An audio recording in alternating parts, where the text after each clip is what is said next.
Berdiri dulu, berdiri. Seperti biasa ya, kita bermain dulu. Sebelum bermain, Pak Guru mau bertanya siapa yang hari ini tidak masuk. Masuk semua ya, alhamdulillah. Yuk kita bermain dulu. Pertama kita bermain tepuk semangat. Tepuk semangat. Lagi. Tepuk semangat.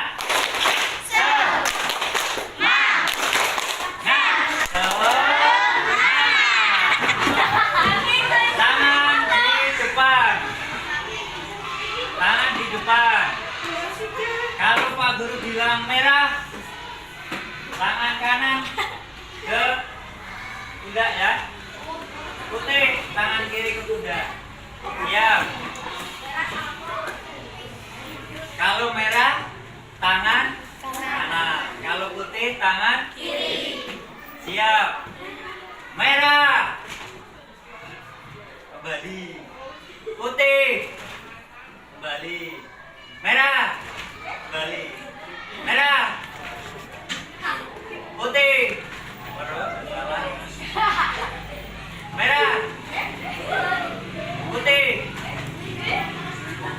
Putih. Merah. Merah. Putih.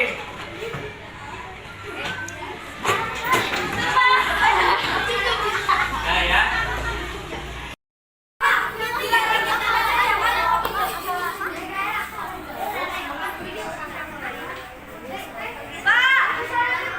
Ya, Mas. Apa?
Tangan di bahu, ngekno. Buka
tidak apa-apa. Oh, ada yang jatuh.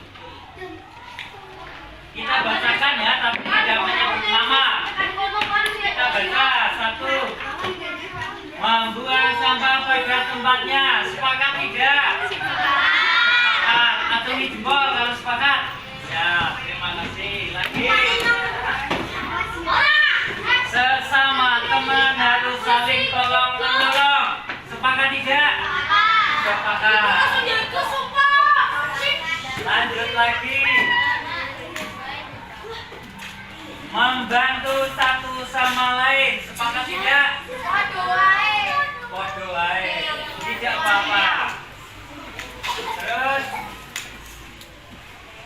guru dan murid saling menyayangi. Sepakat tidak? Sepakat. Jawab yang seru. Jawab yang seru kalau sepakat. Kalau tidak sepakat ya tidak jadi kesepakatan kelas. Ayo Mas, lanjut. Tertib saat di kelas. Sepakat?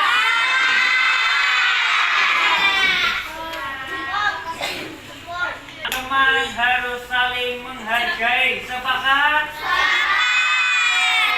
Bagus. Peduli sesama teman. Sepakat? Yang tidak kebaca tidak apa-apa ya. Murid selalu belajar. Sepakat? Membuang sampah di tempat sampah. Sepakat?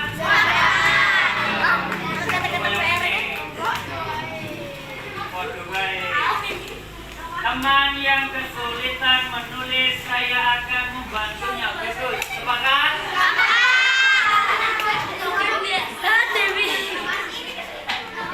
Melaksanakan piket dengan baik. Sepakat?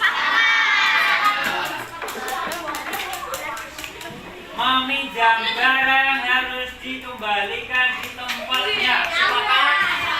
Wah, bagus sekali. Tepuk tangan buat semuanya. Sampai di sini ya, kita sudah membuat kesepakatan kelas. Ya, nanti kita akan membuat poster kesepakatan kelas. Nanti ditulis pakai kertas manila, terus diberi hiasan. Itu lain kali ya. Sampai di sini ya, dari Pak Guru kita sudah membuat kesepakatan kelas. Sebelum kita akhiri, yuk tepuk semangat lagi. Tepuk semangat.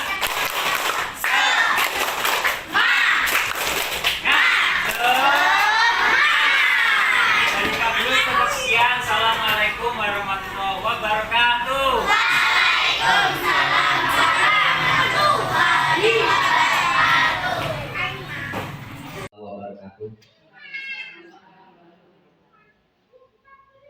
Mohon izin Bu Sri Tengah, Kepala Sekolah SD 1 dan Bapak Ibu semuanya. Pertama, izinkanlah saya menyampaikan rasa syukur kepada Allah Subhanahu wa Ta'ala karena pada siang hari ini saya meminta waktu sebentar Bapak Ibu untuk menyampaikan, memaparkan materi program guru penggerak. Saya akan menyampaikan diseminasi aksi nyata modul 1.4 budaya positif di sekolah. Terima kasih atas waktu yang diberikan. Ini menjadi tugas saya dan nanti akan saya sampaikan beberapa poin-poin yang penting, yaitu budaya positif di sekolah. Konsep dari materi ini adalah yang pertama tentang perubahan paradigma belajar, kemudian disiplin positif, kebutuhan dasar manusia, motivasi perilaku manusia, selanjutnya posisi kontrol restitusi, kemudian keyakinan kelas, dan segitiga restitusi. Perubahan paradigma belajar.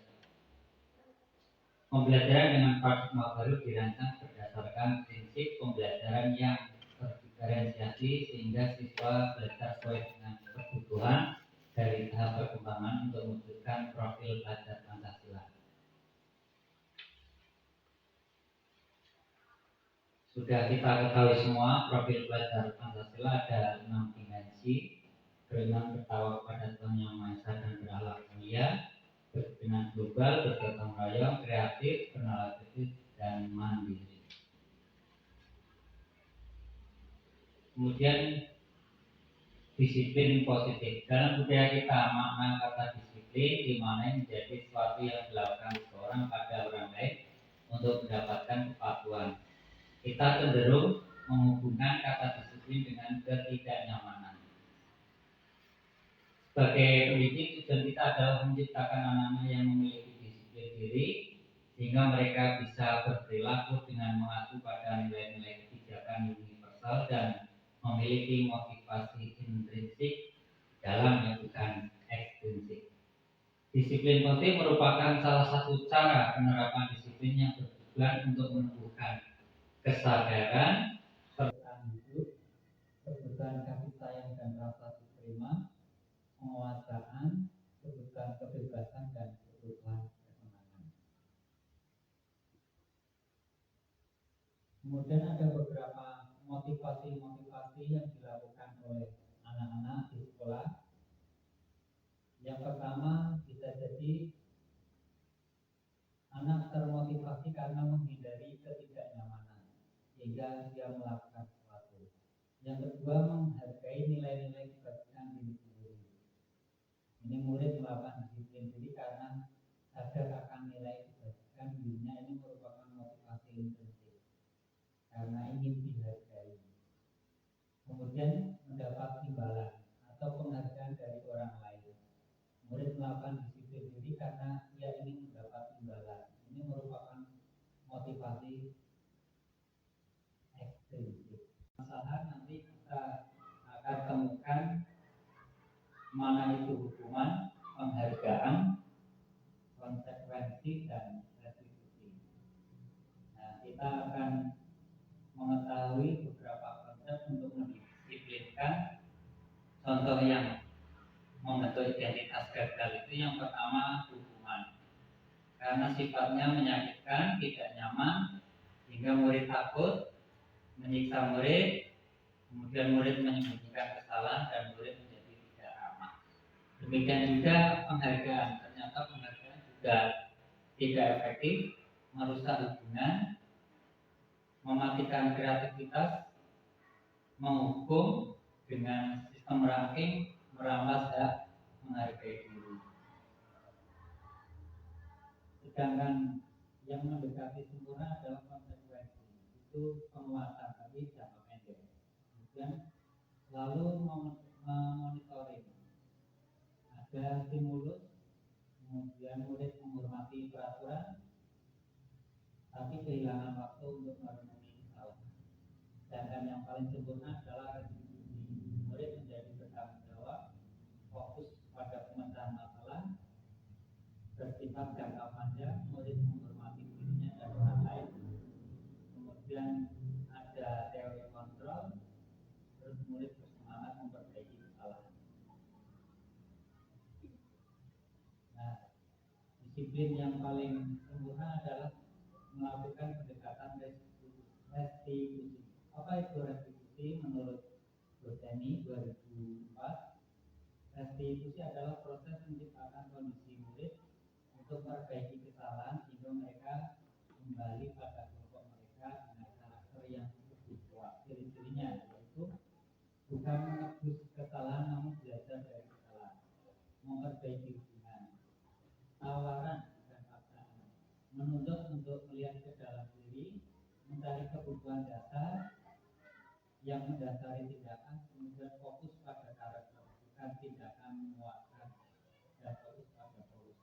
Contohnya membersihkan kamar mandi, hukum membersihkan kamar mandi contohnya. Jangan konsekuensi, contohnya guru memberikan konsekuensi apabila siswa melakukan kesalahan supaya menulis perjanjian tidak mengulangi sebanyak 33 kali. Itu bisa saja terjadi. Kemudian yang contoh restitusi, guru menanyakan keyakinan kelas dan membantu siswa menyelesaikan masalahnya. Ada lagi contoh hukuman, guru marah dan siswa menjadi takut. Kemudian kalau konsekuensi, contohnya guru tegas dan siswa menghormati. Kemudian yang restitusi, guru terbuka dan siswa menghormati dirinya dan orang lain. Nah, ini nanti yang perlu Bapak Ibu refleksikan pada diri Bapak Ibu semua, termasuk saya selama di kelas nanti akan selalu melakukan refleksi diri bagaimana bersikap kepada anak-anak di kelas. Selanjutnya, telah melakukan motivasi pada anak, posisi kita nanti ada 5 posisi kontrol guru. Apakah sebagai penghukum, apakah pembuat merasa bersalah, apakah sebagai teman, pemantau, atau manajer.